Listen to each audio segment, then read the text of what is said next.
Hold on.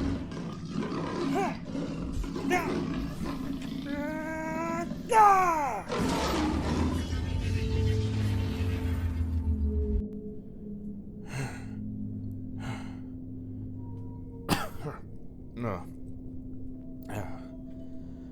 Well, that could have gone worse. You're welcome, by the way. Huh? Oh, apologies. Getting ahead of myself as usual. Dr. Stephen Strange, at your service. And this curtain is the cloak of levitation. Yeah, mouthful, I know. You can just call it Levy if that's easier. Oh, I don't call it that, but a friend used to. It's just cloak or cloak of levitation to me. Yeah, I'm surprised you needed my help. I mean, an accomplished dreamwalker like yourself, that should have been... Dreamwalker? It's what you are? And you didn't even know. How long have you had these lucid spells? That long? I'm amazed you're still around if you don't know how this works.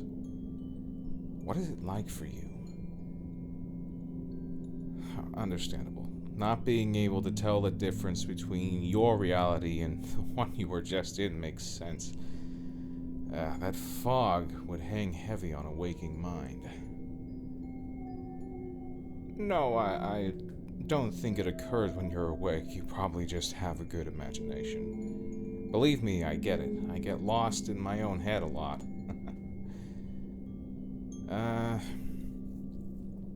To better outline what dreamwalking is, it is... how to explain it? Okay, are you familiar with the H.P. Lovecraft's works? No, okay. Then, how about Bloodborne? Video game. Dragon Age, Avatar The Last Airbender, Rick and Morty. Alright, what have you seen or read that has people traveling between realities?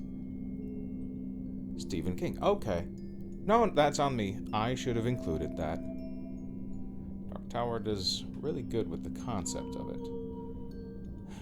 That is, in a sense, what your abilities allow you to do.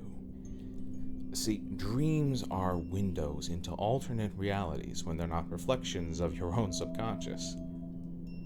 You're currently in something akin to the void, corridors between realities, the time stream, some call it. When something happens that differs from one reality to another, it creates a new timeline. For example, you pick a banana for breakfast instead of Raisin Bran, or you don't push in your chair after leaving a Starbucks. You know, little things. Most instances, it's fine. The universes continue and branch off into different timelines, and nothing really changes on any drastic level. It's akin to a river with countless tributaries, cyclic in nature. Dreamwalkers and others like them can actually see the river itself instead of being carried through it. Eventually, some become planeswalkers, able to travel the realities at will. But most that go without training don't survive that long. Creatures like that Demogorgon hone in on their innate abilities and devour the power they carry. Yes, that's what that was. A Demogorgon. Oh, it's a nasty piece of work, sure, but compared to some of the other things I've seen, they're rabid hounds looking for their next meal. Hopefully, not leashed. That would be a bigger problem. What is it? That thing that chased you. 2 heads, tentacle arms, dreary disposition. No, it's not a plant-faced creature. I would like to take this opportunity to point out that a 10-year-old named that, and did so based on a Dungeons and Dragons monster. Okay, we can argue that it was the writer's decision, but to paraphrase an acquaintance, it's a stupid-ass decision. But yes, they do travel the time stream looking for people like you to devour. So, you're lucky I came along when I did and just happened to be meditating and listening. It wasn't intentional that I found you, but I feel as though it was no accident. The multiverse is funny like that. It sometimes sends people where they need to be in that exact moment. And other times, well, let's just be grateful it wasn't one of those times. One moment, that reminds me. Just hold still. No, don't break my concentration. Stop talking, or you die. Thank you. Almost. There we go. Sorry for being that direct. I had to act fast. That, the circle you're standing in right now, is a Solomon's tetragram. Good for sealing evil inside and keeping it outside.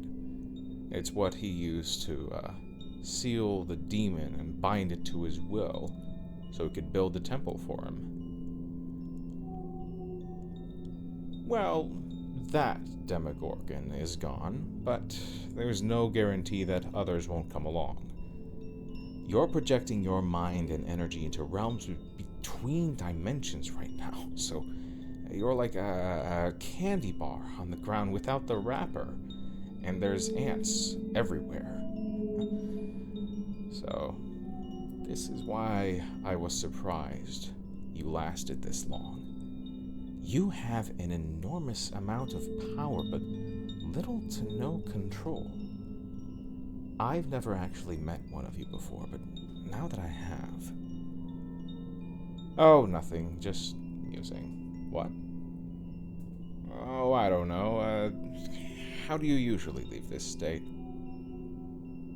Well, I can't wake you up since your consciousness is already in an awake state. It's a little bit of a catch-22.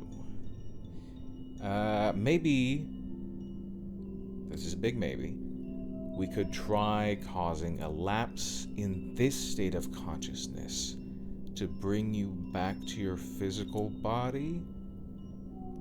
Make you fall asleep, in other words. It would be like using a defibrillator, which stops your heart so that it can naturally restart itself. Well, trust me, I have 3 doctorates, so I know what it does.